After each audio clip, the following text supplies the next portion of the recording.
Hey gamers, when I was doing some research, I realised that there wasn't any accurate information on what a lot of the talismans in Elden Ring do.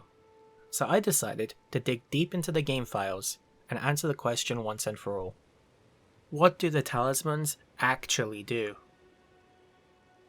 Now I want to just throw out a quick disclaimer. All of this information is for patch 1.3, and the numbers are accurate only for PvE scenarios.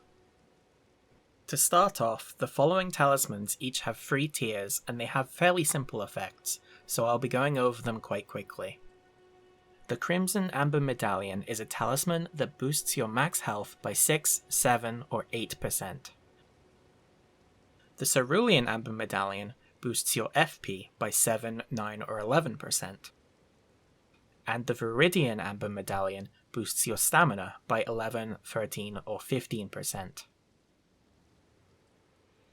For those looking to raise their equipment load, the 2 Arsenal Charms and the Great Jar's Arsenal Talisman can raise this by 15, 17 and 19%.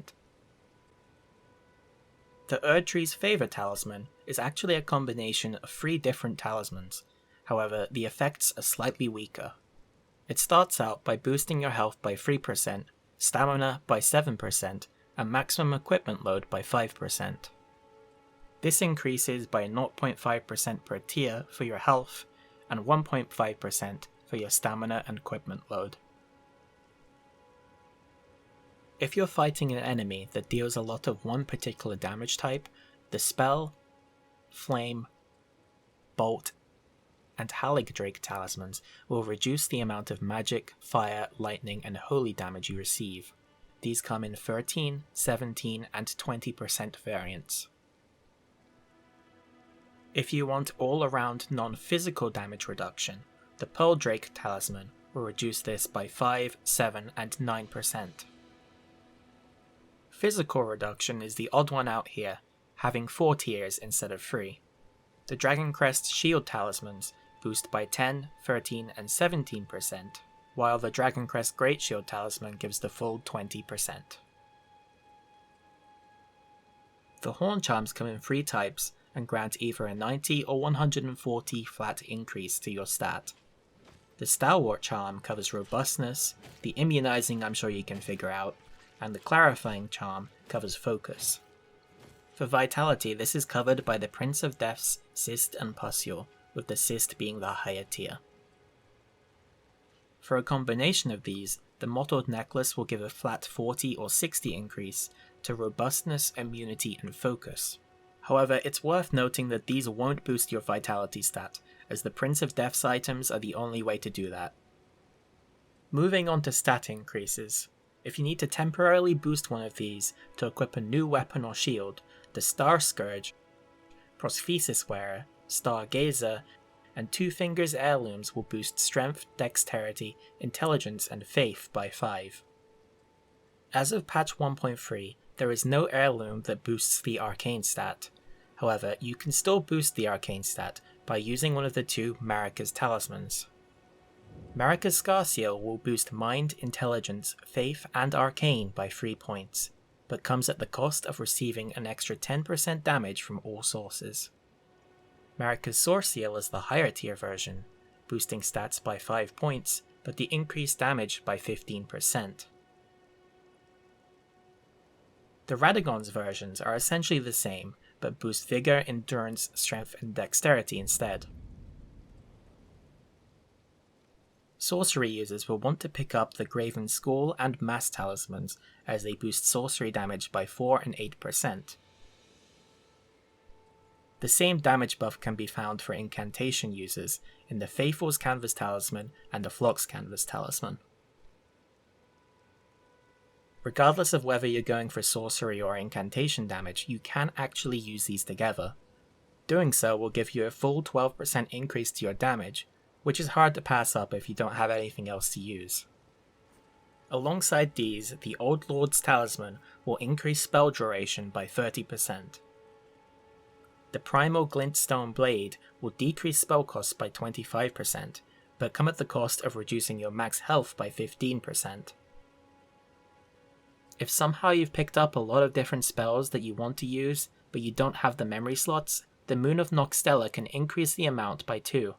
However, you'll most likely find that by the time you obtain the Moon of Nokstella, you'll already have collected enough memory stones that you won't run into any problems. 2 particularly noteworthy talismans, though, are the Silver and Gold Scarab Talismans. The silver one will increase your discovery stat by 75 points, making it much easier to obtain items from the enemies you kill. The gold one, on the other hand, will boost your rune acquisition by a flat 20%. This is actually pretty misleading, as throughout the entire Souls series it used to be the other way around. Another noteworthy talisman is the Green Turtle Talisman, which increases your stamina recovery speed by 8 points per second. And perhaps my favourite of them all is the Blessed Dew Talisman, which restores a flat 2 health points per second. Moving on from here, the Scorpion Charms come in 4 different types.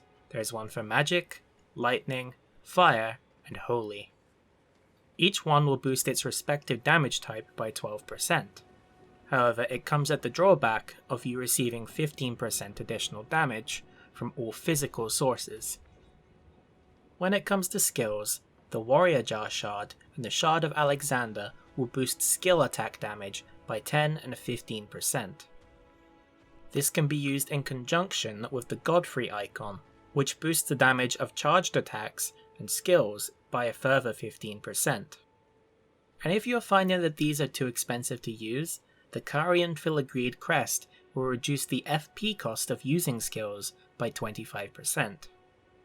For fans of the Red Tearstone Ring, the Red Feathered Branchsword essentially works the same, granting 20% damage when under 20% health.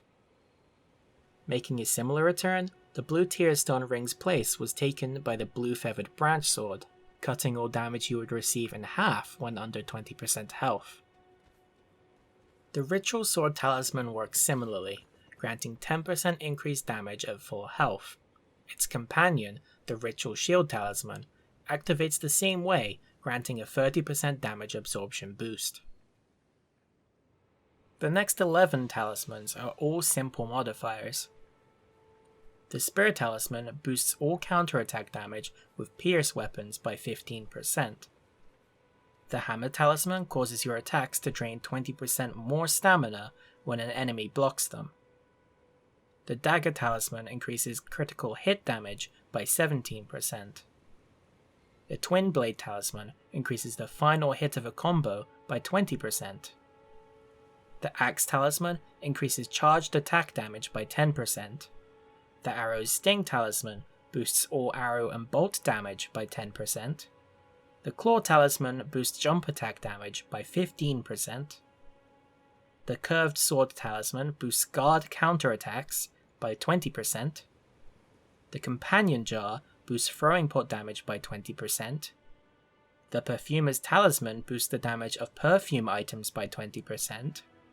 And the Lance Talisman increases all the damage you deal while riding Torrent, who is by far the best character in the game, by a full 15%. One of the items that would have been included here is the Raw Medallion.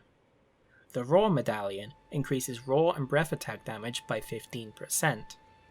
However, it's a little different because it doesn't work with dragon breath attacks. To make up for this, it can actually stack multiplicatively with itself. Next, the Greatshield Talisman is a simple one, granting a 10% increase to your guard boost stat. The Longtail Cat Talisman negates all non-lethal fall damage, and the Dadakar's Woe simply doubles all the damage you receive. The Hosts and the Furled Fingers Trick Mirror simply change the appearance of your character. As a result, they're completely useless outside of PvP. Another visual effect is the entwining umbilical cord, which switches the gender animations of your character. There is a Crimson and Cerulean Seed Talisman, each one granting a 20% buff to their respective flask. The Taker's Cameo heals 30 health plus an extra 3% of your max health whenever you kill an enemy. The Godskin Swaddling Cloth also heals the same amount, but you need to hit an enemy multiple times within a short period. The number of times you need to hit them depends on what weapon you are using. Similar to these, the Assassin's Crimson Dagger restores 85 health plus 10% of your maximum health whenever you land a critical hit on an enemy. There is also a Cerulean variant which restores 15 FP. The Crucible Scale Talisman triggers whenever you receive a critical hit, boosting damage absorption by 30%. And the Crucible Feather Talisman will increase the length of your iframes whenever you dash, but you will also receive an extra 30% damage. Another item that casters may want to pick up is the Ancestral Spirit's Horn, which grants free FP whenever you kill an enemy. Now, moving on to a couple of weaker talismans. The Sacrificial Twig is fairly simple. Whenever you die, you will lose the Sacrificial Twig instead of the runes you are carrying. The Bullgoat's Talisman will increase your poise by 1/3, and the Crucible Knot Talisman, which reduces the damage and impact of headshots you receive. However, I wasn't able to find any information in the game files as to how strong this actually is. There were a couple of interesting things I did find in the game files though, starting with Crepus Vial. This talisman will silence all the movement that your player makes. However, the interesting thing is that there's a variable specifically for if enemies can hear you or not. I have no idea if this affects things like weapon swings, but there's a good chance it would affect everything you do. The Concealing Veil is a talisman which turns your character invisible whenever you're crouching at a distance from an enemy. However, on looking deeper, it only has a visual effect. This means that while in PvP, it might be very effective at breaking lock-ons, it likely won't have any impact against NPCs. Alright, hold up. Editing a May here, there's literally a variable called enemy sight reduction, and somehow that I went through the file and I didn't see it, but it won't affect NPCs at all. And apparently I completely missed the Radagon Icon when I was going through the talismans for casters. It shortens the time it takes to cast a spell. It's pretty good. Shabruri's Woe is more of a co-op based talisman, making enemies 10 times more likely to target you than another player in the game. The two Exaltation Talismans work very similarly. Each of them gives a 20% damage boost when an effect triggers near the player. This lasts 20 seconds, and effects triggering on the player also count. The Lord of Blood's Exaltation triggers on blood loss, while the Kindred of Rot's Exaltation triggers on poison and rot effects. The Arrow's Reach Talisman simply grants an extra 65 units of range for bows. Now the next three talismans are quite difficult to explain briefly, but I'll try my best. All three of them boost your damage as you make successive attacks. This appears to have 4 different states: Inactive, State 1, State 2, and State 3. State 1 lasts for 1 second, State 2 for 0.7, and State 3 for 0.4. From what I can tell, if you hit an enemy during those time frames, you'll go up to the next state of buffs. As for when you're at the highest state, which has a time of 0.4 seconds, as long as you hit an enemy within that time period, you will stay at the highest state. Now the first one is the Winged Sword Insignia. At State 1, it boosts by 3%, State 2 by 5%, and State 3 by 10%. The second is the Rotten Winged Sword Insignia. At State 1 it buffs by 6%, State 2 by 8%, and State 3 by 13%.